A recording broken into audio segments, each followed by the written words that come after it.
I'm Katie, I'm the general manager at ADAC, and I am so excited to welcome you to day 2 of our fall market, Discover ADAC. Thank you so much for being here. Before I turn things over for this fabulous presentation this morning, I want to remind everyone to pick up a copy of the event guide located in the back of our presentation room. If you're not already registered for events, please do so because they will sell out. And we have our team members here on site that can help you if you need any help with registration. In our event guide, you will find 2 things that I think you should definitely check out.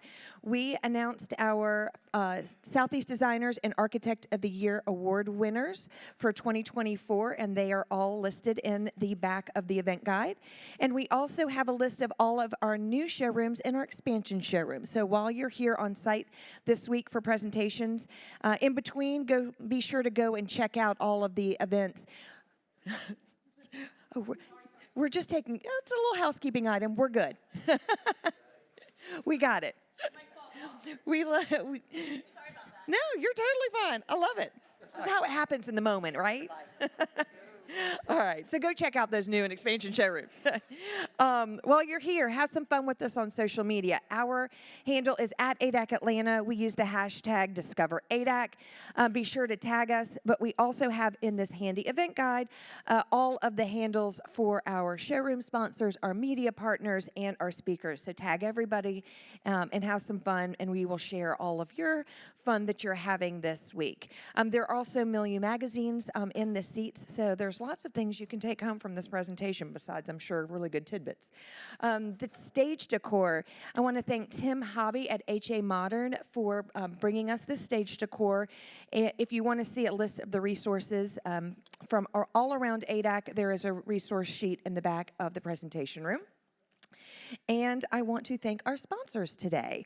Our media sponsor today is MILIEU. Thank you very much for bringing us this presentation. Our showroom and brand sponsor are Harlequin and Henry Holland, which is located at Jerry Pear. And don't forget that we will go upstairs to Suite 508 following this presentation to the Jerry Pear showroom. And then with that, I'm going to turn things over to the design director, Leslie Newsom Rascoe. Thank you, Katie. We love you. On behalf of MILIEU Magazine, I gotta look over here, my mom. On behalf of MILIEU Magazine, and my second mom, on behalf of MILIEU Magazine, welcome. Thank you, ADAC, for hosting this wonderful event. We are thrilled that MILIEU's founder and editor-in-chief, Pamela Pierce, is joining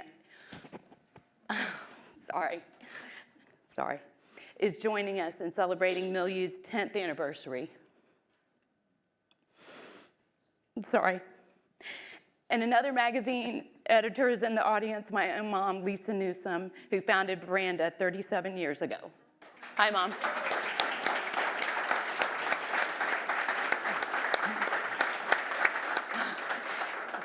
I'm so sorry. Don't start that. I'm a sucker. You're in for a real treat today with these 2 Uber talents. We have so many questions for them with a fun little surprise at the end. Get ready. Be sure to join us after the panel in the beautiful Jerry Pear showroom. Hey, Jerry. On the 5th floor to meet our panelists, enjoy a fun tabletop display, and view the debut collection of Harlequin and Henry Holland. Let's go. Henry Holland was born in the northern England town of Ramsbottom. Influenced by his stylish antique dealer mom. Did I say that wrong? No. Okay. No, it's just a funny name. I know it is. Every time I stumble, I'm like, hi. I mean, I'm from there and I'm still laughing. I love it. Henry pursued arts at the London College of Printing, landing his first job as fashion editor at Bliss and Sneak magazines, only to launch his own fashion line at the tender age of 23. The now iconic Fashion Groupies t-shirts with their bold rhyming phrases like, "I'll tell you who's boss, Kate Moss," caused a sensation. You got to look them up. They're that one's a tame one. Yeah, there's some I couldn't say, but they're adorable. Caused a sensation. House of Holland was born, producing fashion-forward collections sought by models, rock stars, and celebrities alike, dubbed the king of the collab, Henry simultaneously had the golden touch for designing a variety of brands, from Wrigley's Extra Gum, Levi Strauss, Umbro, Samba, to Magnum Ice Cream, Pretty Polly Hosiery, and Elegant Touch false nails. Losing his beloved mom and the pandemic was a pivotal period for Henry. Leaving the House of Holland, he started pottery classes at a nearby studio as a creative outlet. He quickly fell in love with the meditative process, providing a welcome pace following years in the frenetic fashion world. Creativity and reinvention know no bounds when it comes to Henry Holland. In the newly formed Henry Holland studio, a playful pottery line took shape. Yep. The design community noticed, including our friends at renowned interior brand Harlequin. This debut collaboration is a meeting of creative minds, translating Henry's textural ceramic forms into fabric and wallpaper designs that cocoon interiors in an earthy palette. Enter the world of Harlequin and Henry Holland. You see it right there, that X. There you go. Cris Briger was born in Des Moines, Iowa, to a mother who loved gardens, linens, and a well-set table. By the age of 10, she was an accomplished gardener and winning awards at the Iowa State Fair for her table settings. Books and cinema were major influences, but it was a trip to Europe, Scandinavia, and Russia as a teen that would change her life forever. Her freeze-dried flower business took her all over, including meeting her late husband, a Renaissance man who shared her curiosity and passion for history and design. Together, they embarked on a grand adventure, living in dynamic cities, traveling the world, and founding Briger Design, an export business based in Mexico, making furniture for retailers and designers in the States and Europe. Raising their joint family, the Brigers passionately pursued antiques for their personal homes. With no TV in Mexico, Sotheby's, Christie's, and Mallet catalogs were their entertainment. Their iconic book, Briger and Briger, published 17 years ago, shows their remarkable talent for timeless design. With the passing of Chris's husband, change was inevitable. However, she and her sons, Charles and Augie, Charles is here, so lucky, rose to the challenge, creating a new life and business together. Alas, Casa Gusto was born. The trio's intense curiosity and creativity, coupled with each person's individual knowledge and gifts, make Casa Gusto unique. While specializing in arts and antiques, their sweet spot is their custom design pieces that make your heart sing. In their signature mantra, they get the gusto every day. My question for both of you is, how did your upbringing, and my first question is, how did your upbringing and hometown set you on a creative course for your life? Henry, let's start with you. You're just trying to get everyone to cry, aren't you? Well, I was raised by an army of stylish women. My mum, who you can see there in the yellow and then also in the stripy jumper, was incredibly stylish, very passionate about antiques, very passionate about interior design, fashion. Also, my grandmother was a very stylish woman, and my auntie as well. So I was raised very much to be around, stylish things, very much to kind of understand and appreciate the beautiful things, the beauty in life. And also I was just raised with this this kind of belief system, really, that you could do whatever you believe in, whatever you believed you could do. I was raised to manifest from an early age. I've been manifesting from about 8 years old. It's working. Yeah. And so it was kind of a combination of those two things, really. I think I've never had any boundaries put on what I could achieve or what I was able to do in life. And I think that was a huge part of it. Look at Ram's bottom there. Yeah, I was trying to find one. Yeah. A good one. That's a good one. And Cris, I have one, my little thing. Same question. How did your upbringing or hometown set you on a creative course for life?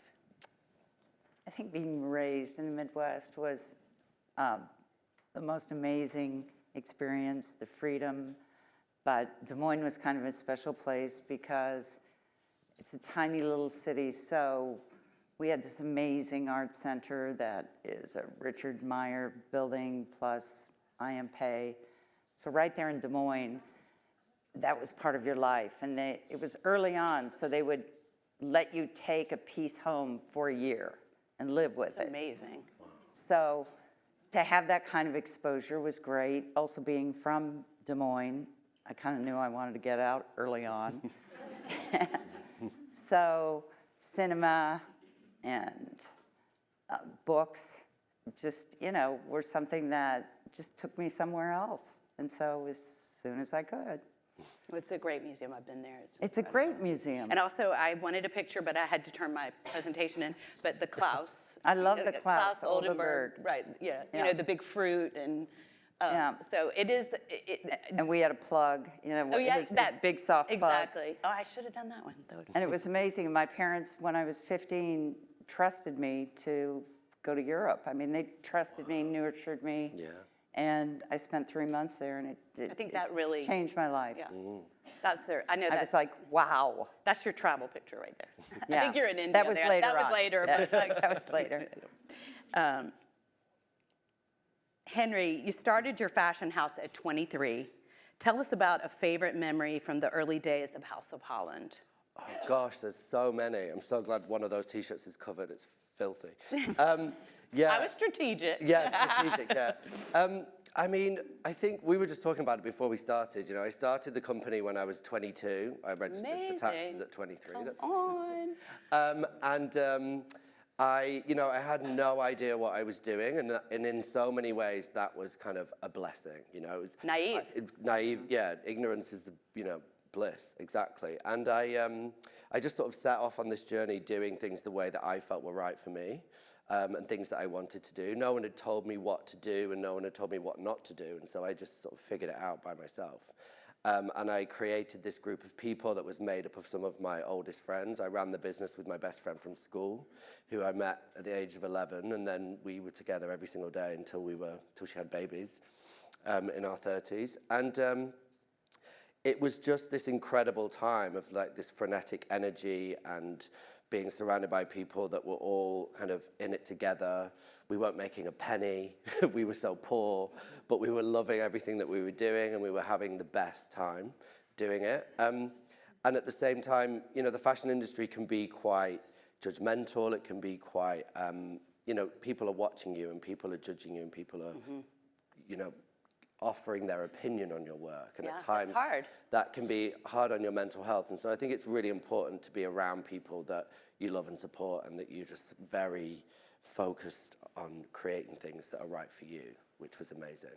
Well, I think that from everything I read about you, you always have fun, and you infuse everything with joy and friendship. And I think you said at one point that really fostered your creativity, which I thought was a good point. Well, that's what I love to create things for, to bring joy to other people, and that's exactly how I approach my interiors, as I did with fashion, People wearing a piece of clothing, that I've created that brings them joy for that day, or changes the way that they feel that day, is such an honor and a privilege to be able to give that.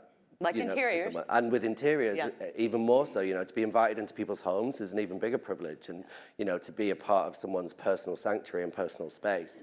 The interiors last much longer, and, something that people adopt for many, many years. But, favorite memories, I don't know if I could even pick one. I think the fashion shows every season were, I think if you ask a lot of designers, they are petrifying, frustrating, panic-inducing all at the same time, but they're also thrilling and enthralling. And I think, being able to put on a show for, 500-600 people and showing your vision for the moment in time, something that you've spent months and months creating with a group of people that you care for and adore, is a really special moment. So it's hard to pick one, for sure. But the shows every season were always really special. And one thing that I love that you have done along the way is collaborate with brands, and Yeah. it's also infused with fun. And here are a few right here. Yeah, so there's a few here, some Grenson shoes, Umbro, Woolmark, and then there's a sportswear brand on the bottom. I think being self-taught in design, I use collaboration in two different ways. So one way would always, we're a small independent company. We don't have marketing budgets. So to work in partnership with bigger brands, it gives you access to marketing budgets. It gives you access to marketing teams. It gives you access to, people that can understand the way to communicate and put your work out to the world. But also it's part of my education, like working in specific categories. So whether that be eyewear or footwear or swimwear, these are very specific categories within fashion that, I don't pretend to know anything or everything about. So working in partnership is part of that education. And very much so with the collection with Harlequin, it's been about working with the design teams, working with their mills, understanding the capabilities and the restrictions, if there are any. Working in wallpapers and wall coverings is something that's completely new. So I'm learning and I'm drawing from the experience, and I'm learning from, traveling here and meeting all these people and, the distribution networks that these companies have. And it's all about building my wealth of knowledge and building my experience so that I'm able to educate myself. And I think that's what keeps me passionate and it keeps me engaged, is that I'm always learning. Curiosity. And I think ceramics as a medium in particular is something you can never have tried every option or every technique or used every bit of clay or, it's endless, and I think that's what's so exciting about it. I found something that I can very happily see myself doing in my 90s. That's a good... Whereas I was exhausted in fashion, I was ready to go home. So, Cris, these are represent the dried flowers. Cris, you started your career, thank you, Henry. Cris, you started your career in the dried flower business, which led you to meeting your husband and embarking on a shared journey centered on family and design, ultimately settling in Mexico. How did Mexico influence you? And what was it like raising your family there? Mexico is, it's an assault on your senses that we don't have here. Color, taste, just their whole network of how they operate is so foreign to us, and it's not even like Europe. And it was more day to day, and I love that. Like when we first got there, when I first got there in 1993, and you wanted to have a dinner party, you'd go to the Chicken Man at 9, and if he was out of chickens, it was like, what am I going to serve for dinner? Wow. And so it gave you that day-to-day living, like you had to go to the market every day in the moment, you had to think on your feet, and there was no convenience, like there was no keto, there was no anything. And so there's Augie and Charlie in the sandals with socks. That was his signature. So cute. It's back. It's back. Yeah, it's back. It's back. What an adventure for your boys. I mean, to live in Mexico. It was really fun, and we didn't have a television. Right. We finally got one for like the World Cup or something like that. But so it was an adventure every day, and San Miguel, where they were basically raised, was super safe.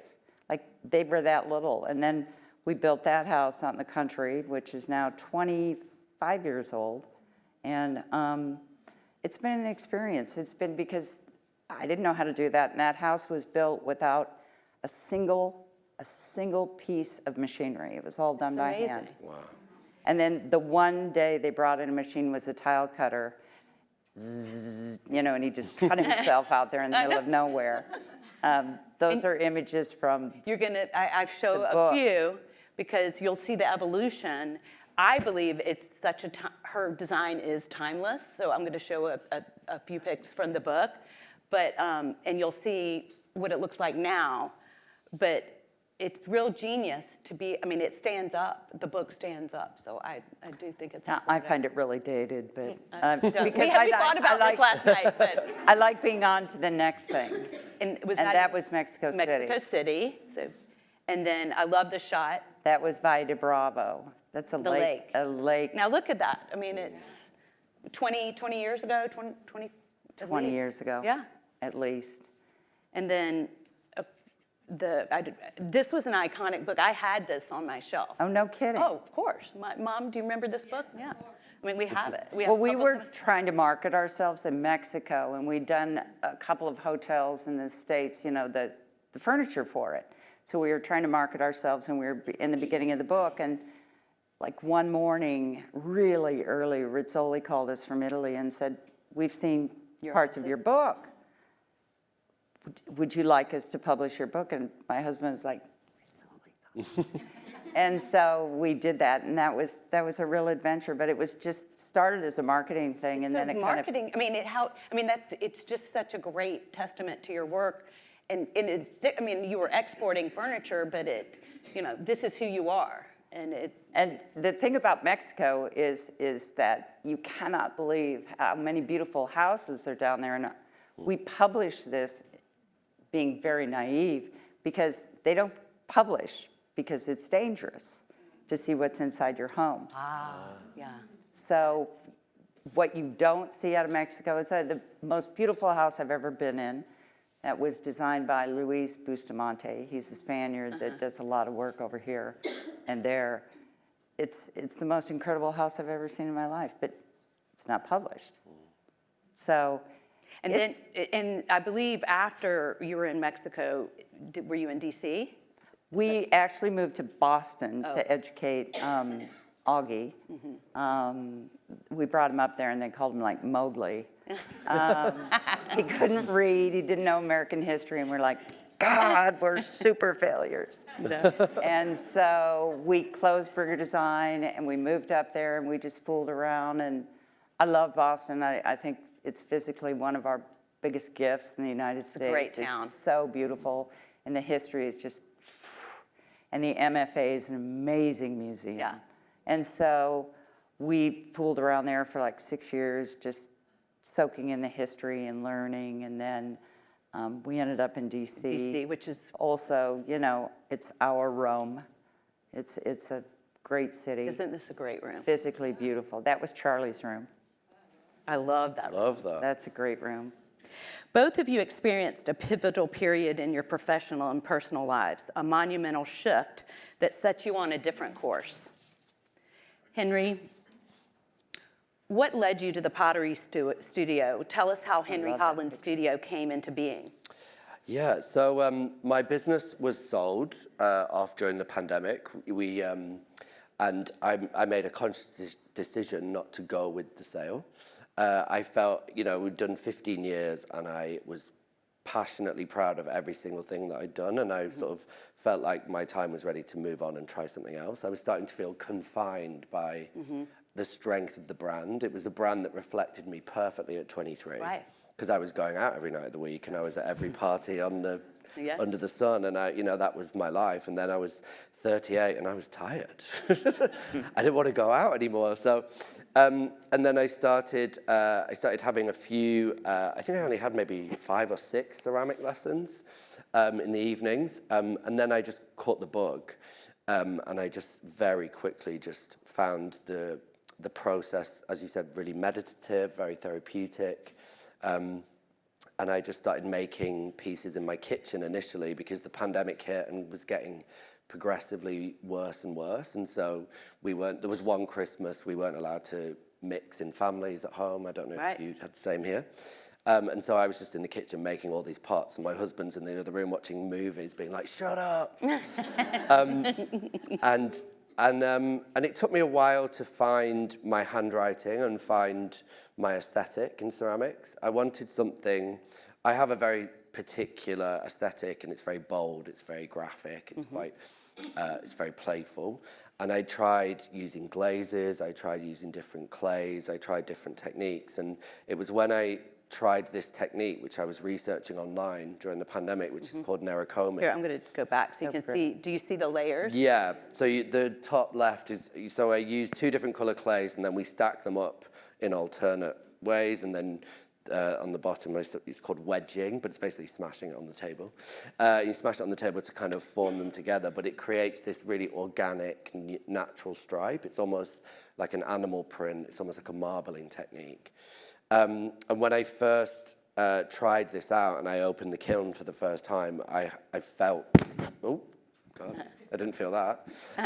I felt that I'd discovered my thing. I was like, that looks like I made it. Yeah. And I love it. And it feels like a reflection of me. I think one of the biggest compliments anyone ever gave my work in fashion was that my dresses looked like me. And they couldn't figure out what they meant, but they were like, they're infused with so much personality that I sort of feel you when I look at the dresses. And I feel the same with my ceramics now that I've discovered this technique. So yeah, it's, I love it. And then the glassware as well is a way of reinterpreting that in a different it does mimic it, form. Yeah, it's perfect. Yeah, Those are blown by hand. So they're hand blown, and using coloured frits as well. It's a similar technique as using coloured clay, and then you're kind of blowing the molten glassware together.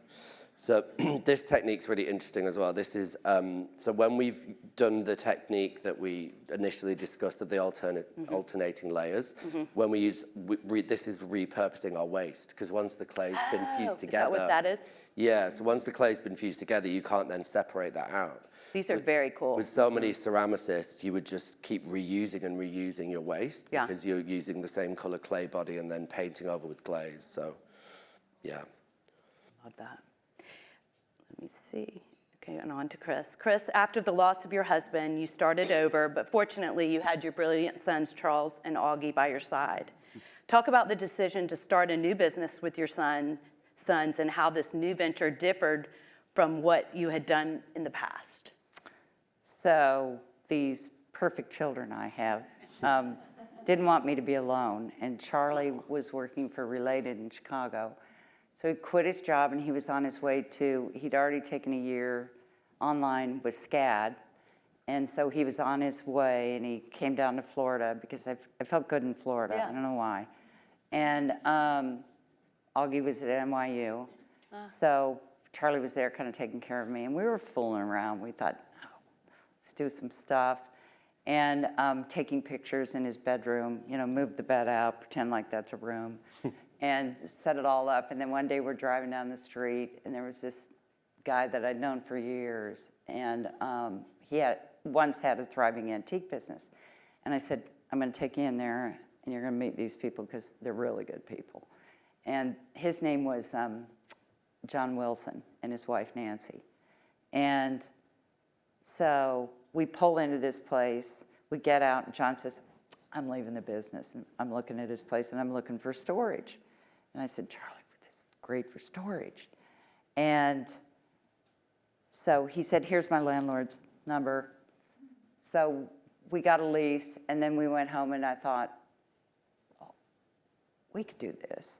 Yeah. And Charlie's like, I'm going to SCAD, Mom. And I'm like, I said, honey, if you trust me, just put your seatbelt on, and we'll just do this. I'll teach you everything I know.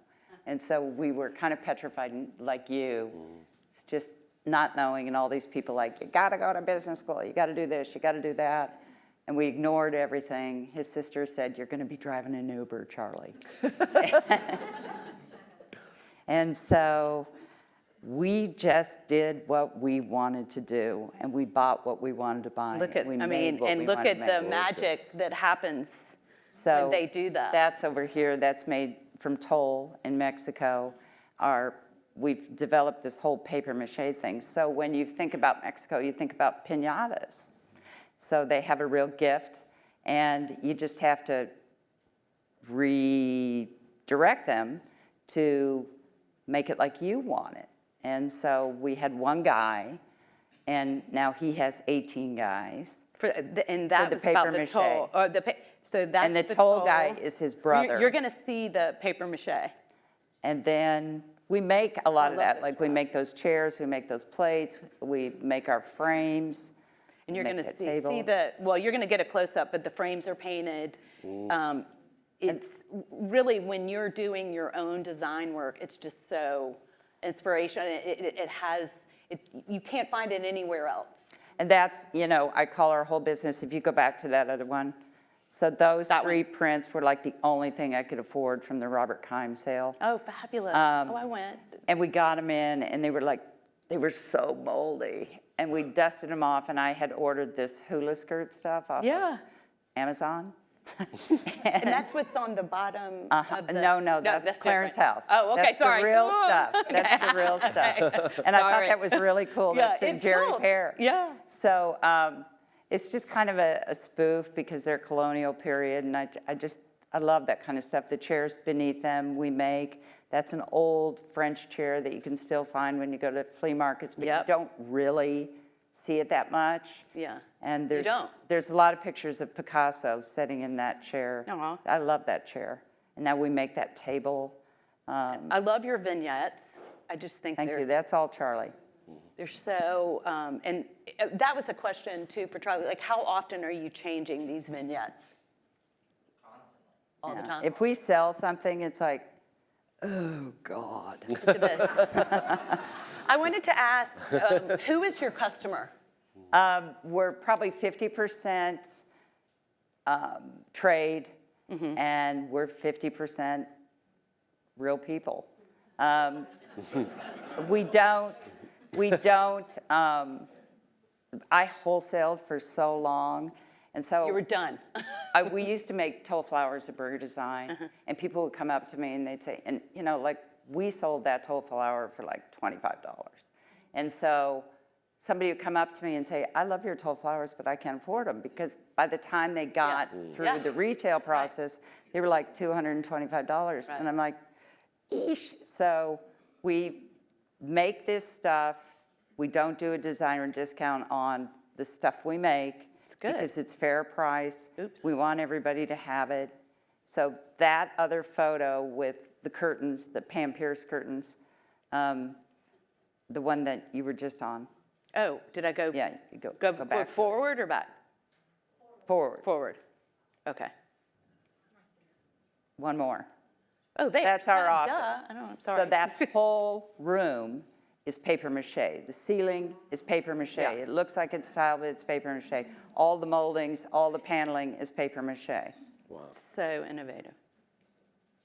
Wait, So okay. you're up. Okay, now you're up. Now, where was I? Oh, okay. Henry, with the success of your first line of pottery came expansion and collaboration, something you're really good at. Talk about broadening your offerings and the first forays into home decor. Yeah, so we started out with tabletop and tableware, and that was kind of partly due to my learning and my skill set in making. You know, I was making smaller pieces and smaller vessels. And then we gradually got the appetite to want to make larger scale pieces, but obviously there's restrictions with ceramics, and you know, you can only build things of a certain scale and fire them in the kilns. And so we developed this technique of creating the lighting, where we kind of work with these spherical elements. You can see them here. So cool. So you've got the table one on the left, on the left, and then the floor lamp on the right. And so we build these spherical elements in the ceramics, and then they're threaded down a central oak pole. And then we created the lighting. Similarly with the mirrors, you know, we create the pieces in smaller, fire them smaller, and then we build them into the furniture later.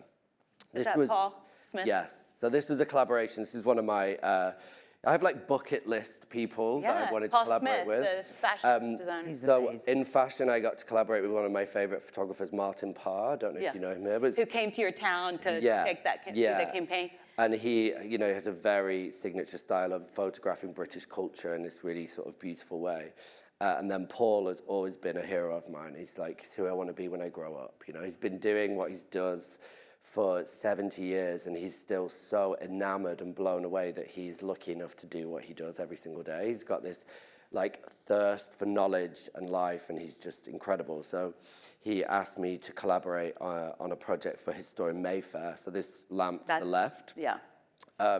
So we created, he's obviously very known for his signature stripe, so we had to hand dye a few different colours of clay for this one, and we built a 7-colour stripe, which looked incredible when we finished, but I have so much of that broke.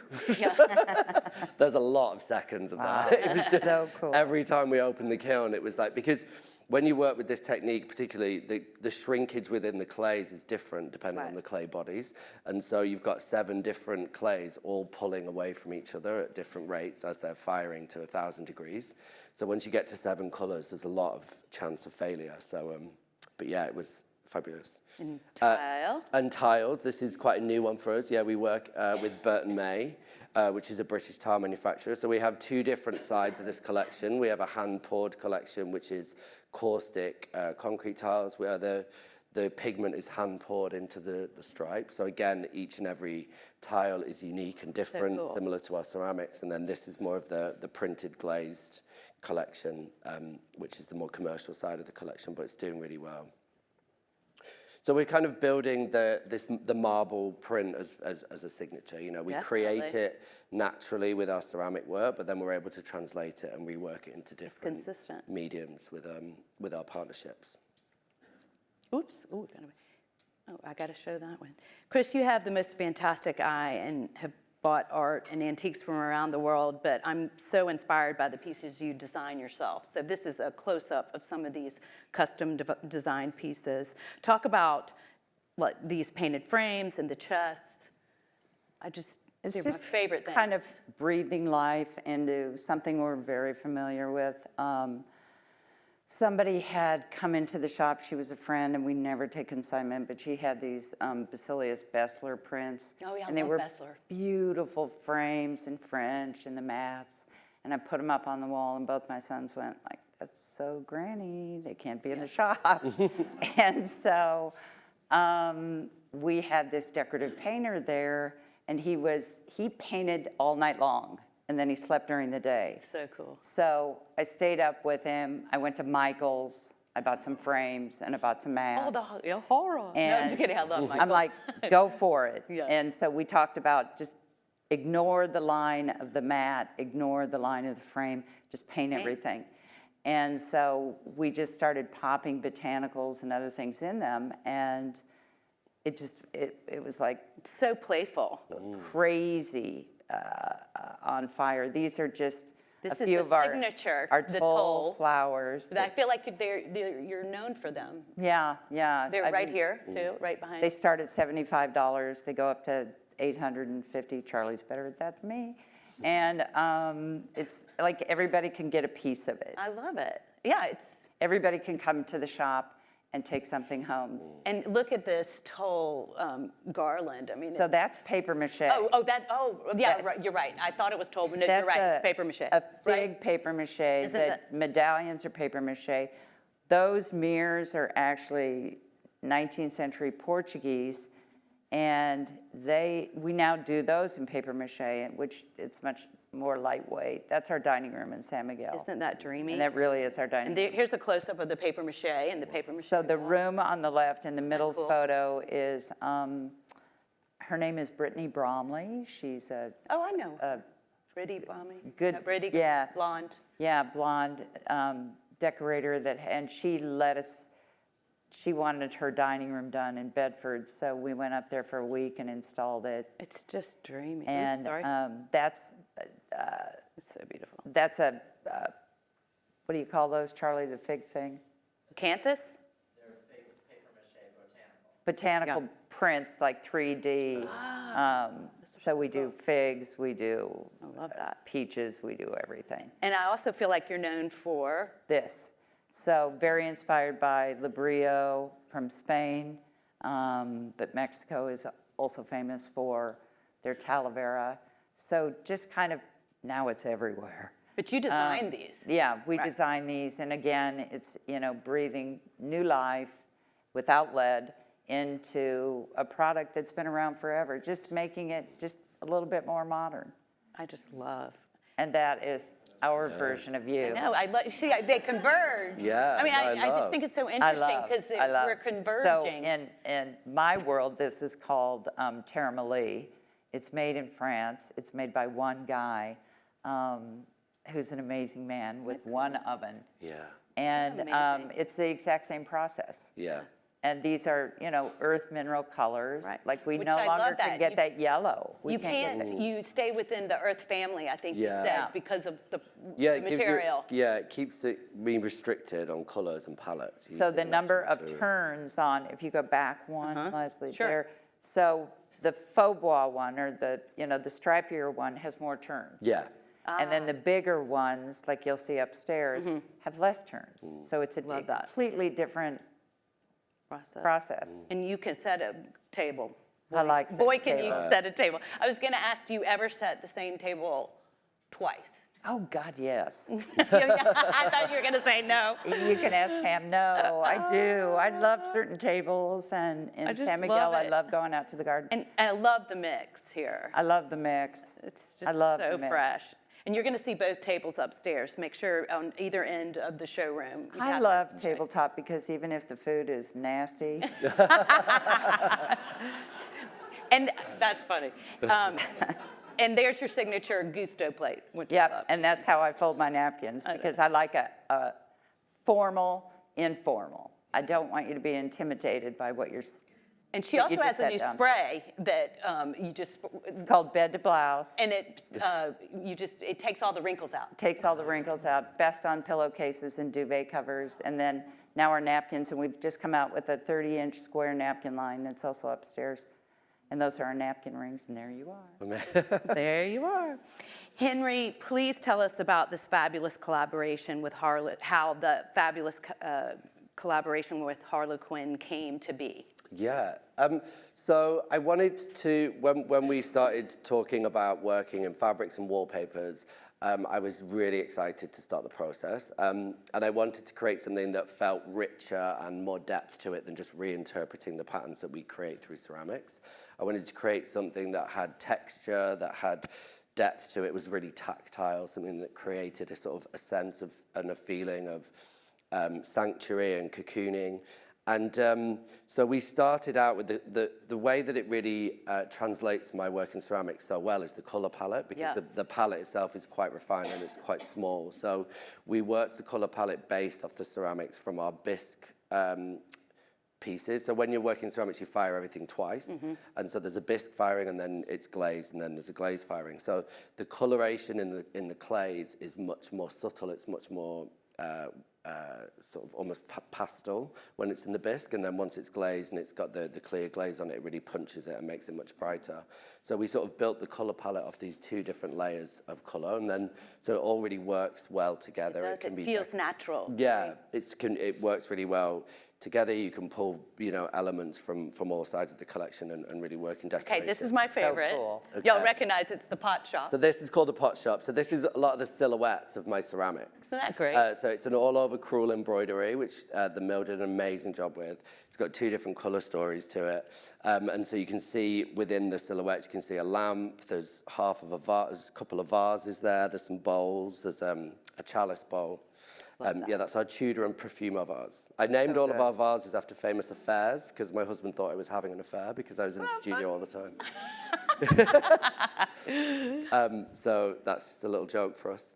And then this is the green Which I love. Yeah. Love the green. So when we were building out the collection, it was there was a few. We felt like there was a few things missing, Yeah. and so we went into the Sanderson archive. Which one of those is the archive? So the one on the top Top. is Le- the le- archive. le- Ludet. Ludet. Yeah. So my mum Ludet. had a chateau in France for. But you still got to name it. Yes, exactly.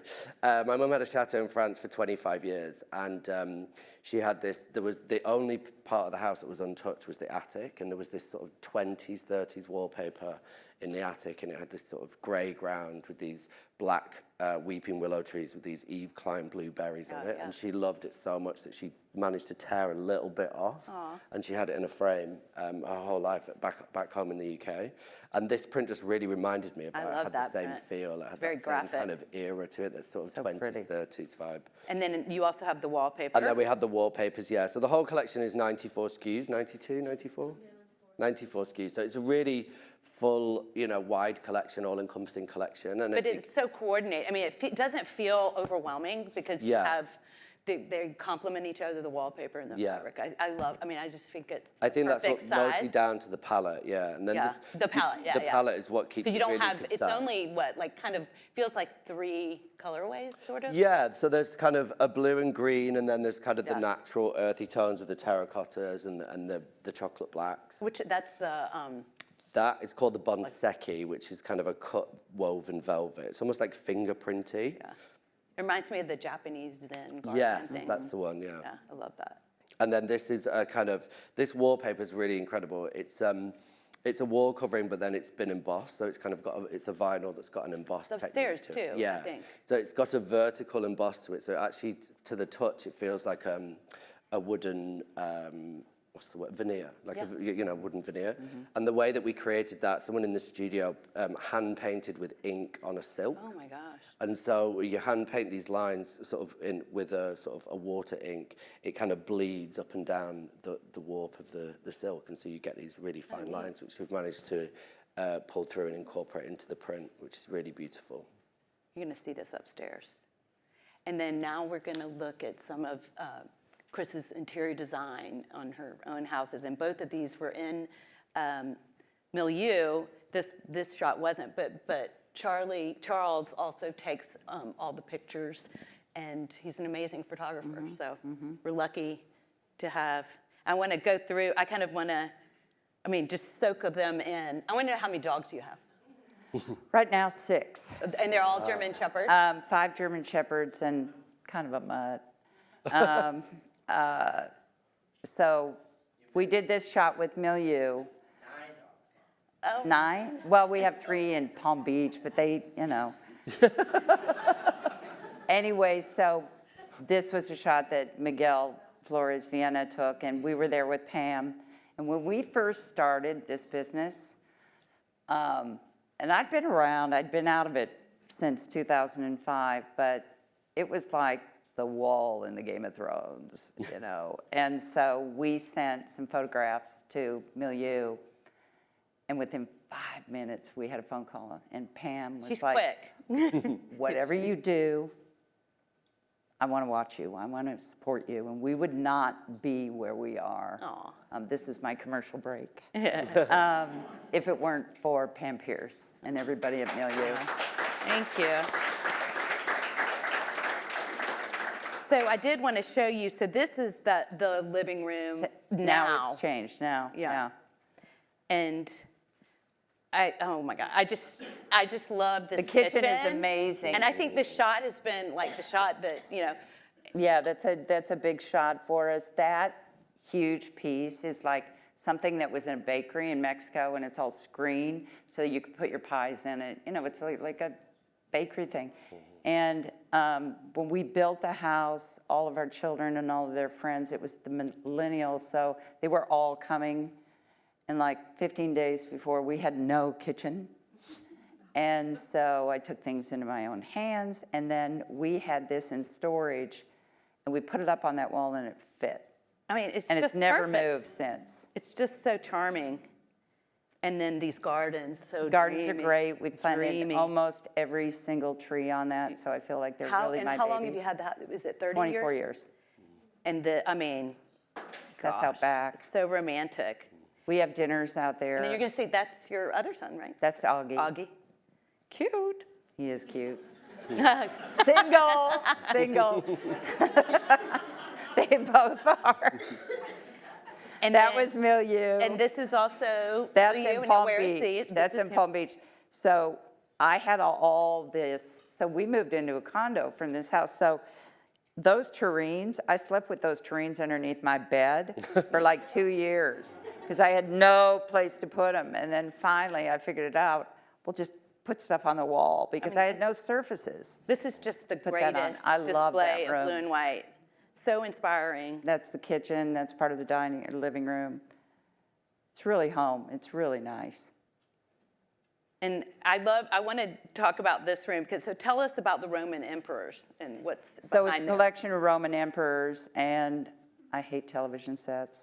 And so but now that they're those thin screens, so that door opens and it folds, and there's a television behind there. Isn't that great? And it's only the top is fixed, the bottom is fixed, so it's only the 2 rows in the center that open up. I just love that. So, That's my bedroom. isn't that great? That was MILIEU. Yeah.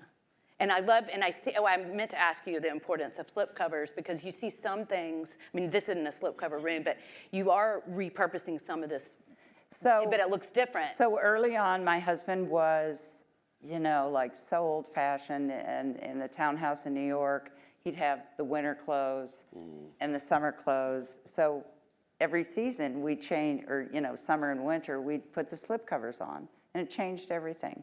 And I love them because they change the mood. That's Charlie's room. Isn't that great? I just love the color. I love that. And now we get a peek into Henry's This is my home. flat in London. What did it feel like to redecorate your house with your own Yeah, it was good. fabric and wallpaper? Yeah. And what did your husband, was he on board? At times. At times, some of the design meetings were like marriage counseling because we worked together. And Oh, you do? Yeah, Oh, I he didn't know works that. with me in the business. Okay. And so when we were putting together the collection, we had sort of quite a personal spin on some of it because we knew we were going to be decorating our home soon. And so we were very much like, yeah, but we can't edit out that colorway because we want it in the dressing room. And this was the dressing room? This is our dressing room, yeah. So this is a 1920s dentist cabinet that my mum bought for me out in France years and years ago. Wow. And I just never had a house big enough for it. So she held on to it for me for about 15, 20 years, and I had it recoated, which cost me more than buying 3 new ones. And then like a piece of marble cut for the surface. But this is our Ellsworthy fabric, which is a moire. And also the Southborough, which is the same as cushion in another colour. So we use the moire almost like this colour drench. So we have the wallpaper and the fabric matching for the curtains. Is that moire too? That's moire on the walls here, yeah. Very pretty. And when the whole collection... This is this, I think. Yeah, that's the marble tapestry. But the whole collection is so autobiographical and personal. So I got married in moire. During the day, I wore a black dinner jacket, black moire dinner jacket, and then after dinner, I changed into mint green. And so when we started the collection, that was one of my starting points. I was like, I really want to have a moire in here. It's such a personal fabric to me. It reminds me of such a great time. And then this marble tapestry is a way of incorporating the 2 different techniques of our I love the artwork in one. Yeah, that's a Tom O'Campbell. That's a Martin Parr, actually. Oh, it is? Yeah. Is that in the, we'll look at it. Is that Martin Parr in the staircase? Yes. Yeah. Yeah. So you can really see. Yeah, you get, The so moire. the moire in different lights, it kind of behaves so differently. In Yes. the morning light, you can really see the pattern, and it kind of the texture really pops. And So look at this this. is my dressing room. It's the So most fabulous. obnoxious wardrobe on the planet. I think. So, I love it. It's quite Barbara Cartland for 2 men, but it's fine. No, it's just fabulous. And then we covered the inside of the doors in the moire as well. So Oh, you did? Oh, how so when you opulent. open the door, the idea is it feels like a jewelry box. Oh, there's my seat. Is that what you got That's married what in? I got married in, yeah. Aw, So I wondered pretty. about that. Yes, yeah. So that's it's from a tailor in the UK called Casey Hayford. I love it. And then this is our hallway into the kind of the attic bedrooms. We have this custom floor runner, which is kind of all melted on the landings, and then a uniform stripe. And on is the that stairs. you? That's you too. That's me too. Yeah, that's another. And is that the Blenay? That's the Blenay check, yeah, which is on Which the I think- blind and also on the tub chair there. It reminds me of Harlequin, a Harlequin. You know Yeah, that thing. yeah. And then If you you were remind to me cut of it. like a Harlequin. Like Yeah. you get it? I mean. I got it. But I think of like that Picasso. Yeah. Boy Blue period. with the Or circus Oh, period. the circus. Yeah. With the He's the Harlequin, I think. Yeah. Yeah, this and is the up in Zimmer, the attic bedroom. That's some of our lighting, kind of on the wall and the lamp. there. We sort of created this room for our nieces and nephews. We wanted them to actually want to come and stay with us and not dread being sent to the babysitters. So we built this sort of den-like cabin bed down one side of the room, which is they love to Just come in. adorable. But they just love to come and like Yeah. open and Yeah. and I'm like, sure they'll rent it. yeah, I'm It's like, okay. you're gonna pull it off the ceiling. Well, thank you so much. Okay, no, we have one more. This is the hallway. So yeah, this is the photographer Matt Irwin, actually, as an old friend of mine who passed away, and then this is our runner carpet. So we've had it custom woven for the space. So it's inspired by a Jim Lambie staircase where he used to sort of hand paint them and then do like dripping paints. So yeah, on the stairs you get the uniform stripe, but then you get this sort of uneven melting pot on each of the landings. Although it's like puddles. It looks like it melted. Yeah. So we have like 5 minutes, and I always like to end with a Proustian creative questionnaire, and we'll just get to how, and then I have one little surprise at the end, so just give me like 7 minutes. So just, I'm gonna ask you questions. If you wanna skip, you can, but just what comes into your mind, because I'm so curious and I wanna know. Okay. Okay. So, you ready? And I'll just kind of go back and forth. Okay. If you want to skip, that's fine. What fashion or interior designer, living or not living, inspires you? Oh, I love Maria Grazia at Dior. I think her shows capture the moment. Your turn. Paul Smith. Aha. Yeah. Who you know? I'd have to say Paul, for sure. Who now you're very close friends with. Yeah. Who now I have You a text. manifested that. Yeah, I got that. What architect? Richard Meyer. Ah, yeah. Love. I don't know that one. I'll pass. That's a hard one. Okay, that's okay. Historical home, monument, or garden? Mount Vernon. Mount Vernon? Yeah. I've never been. It's so cool, not to be missed. Okay. Oh, I'd have to say Chateau de Lude. My mum's chateau was incredible. In France? Yeah. Okay. Favorite city? That's so hard. London. Yeah. London. I'm on board. Where would you like to travel that you haven't been to? Egypt. Have Oh, not it's been. fabulous. I know, I Been? can't believe it. India. Yes. Well, you go all the time. Well, no, I've only ever been to India for 4 days, and I spent all of it in the In the back of a hotel? people carrier doing interviews in a hotel. no. I Yeah, saw gotta go nothing. back. Yeah. Okay. If you didn't live in your cities or had a second home, where would you see yourself like living? I could live in London or Rome. I mean, I could live in Australia, me too. which is weird. No, it's great. Popular opinion, I think. No, it's fun. No, far away. And the Yeah. people, but they're so great. Okay, where is it? Oh, okay. When are you most at peace? At home. Yeah, at home with my husband. No. What item of clothing, object, or piece of furniture in your home is the most cherished? Okay, so when Hubert Givenchy died, my sons bought me that famous maquette of Dante's tomb. That's it. Oh my God. That's going on Good the job, funeral Carly. fire for me. Wow. That's amazing. Yeah, I feel that's impressive. I know that you can't be That's hard to beat. I got a few trinkets stuck around. Yeah. It's Thanks, that auction Charlie. thing. That's funny. Okay, what's your favorite museum? I love the Thorvaldsen Museum in Copenhagen. The V&A. Yeah. Oh, yeah. That too. Yeah. Okay, this is favorite artist, living or not living? I love Bronzino. I love the color. I love everything about him. I love this girl, Cristina Bamban, at the moment. She's a Spanish painter. She's New York-based. figurative. How do you spell that, the last name? B-A-N-B-A-N. Okay, Ban. Okay, favorite flower? Sorry. I have to- Peony. A peony, yeah. Yeah. We nearly got married in May for peonies. I know. And then I realized my hair would melt, so we got married in December. None of us wanted to be sweaty in a suit. No. And I was like, if this drops, Yeah, everyone's being sent home. So we figured we don't really have air conditioning in the UK, Yeah, so no, it was I like, know. we need to get it cold. So what was your flower? We had a sort of this suspended mixture of foliage, like on the roof. Nice. Yeah. Okay, I don't even know if you watch TV, but series to binge? Go first. The Real Housewives of Everywhere. The fact I haven't seen any of the Atlanta Housewives in the last 48 hours has made this trip a Well, fail. you're not No, done. I'm kidding. You're not done yet. I'm kidding. Okay, my new favorite is this thing called The Restaurant.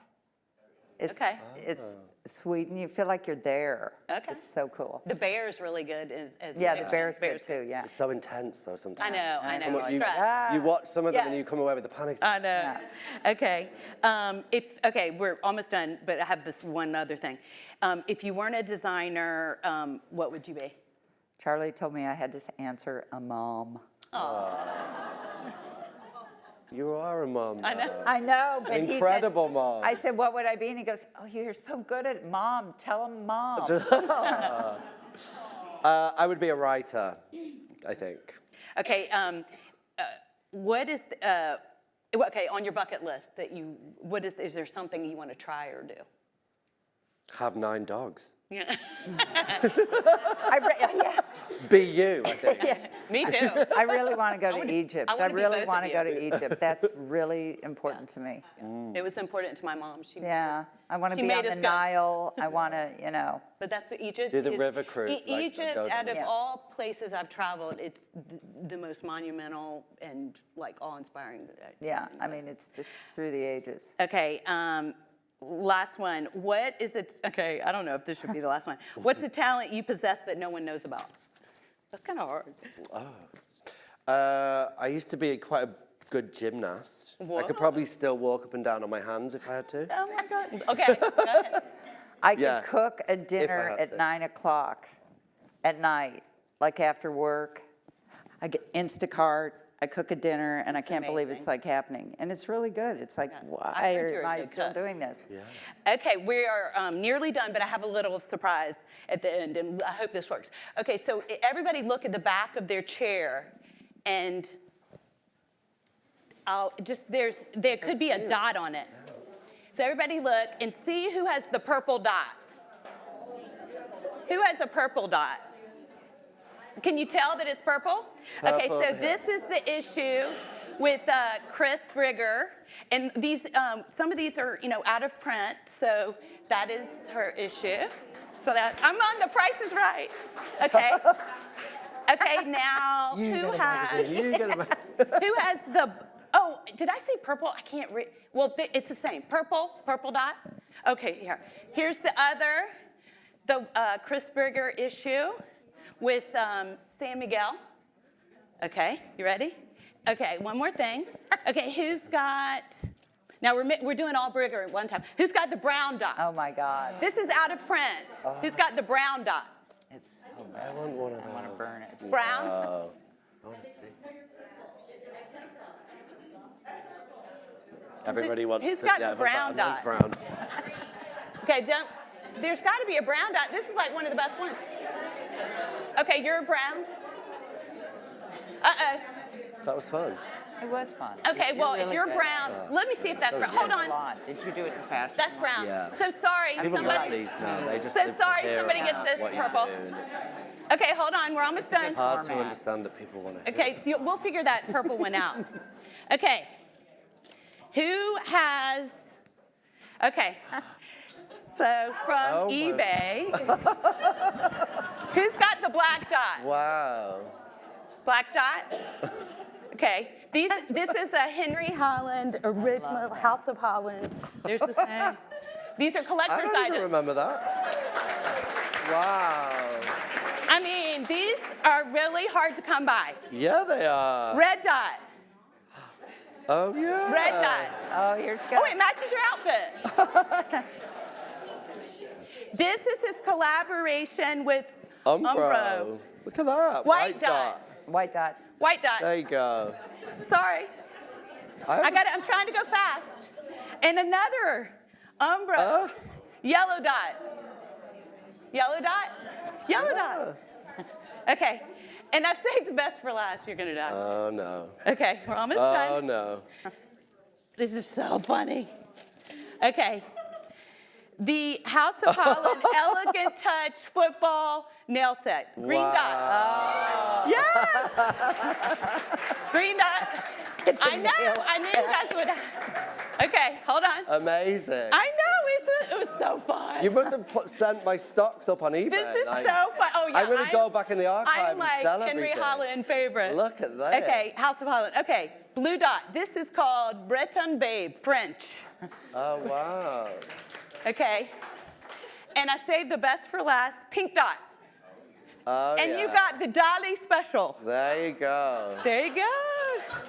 There you go. Recognize. That was so fun. Well, thank you so much. It was so fun. I was so inspired by both of you, and it was just a ball. So thank you so much. Thanks for coming. Thank you. Please come to the Jerry Care showroom to see their tabletop and to see Henry's line at Harlequin. Okay, good. Thank you. Thank you. Such a good job.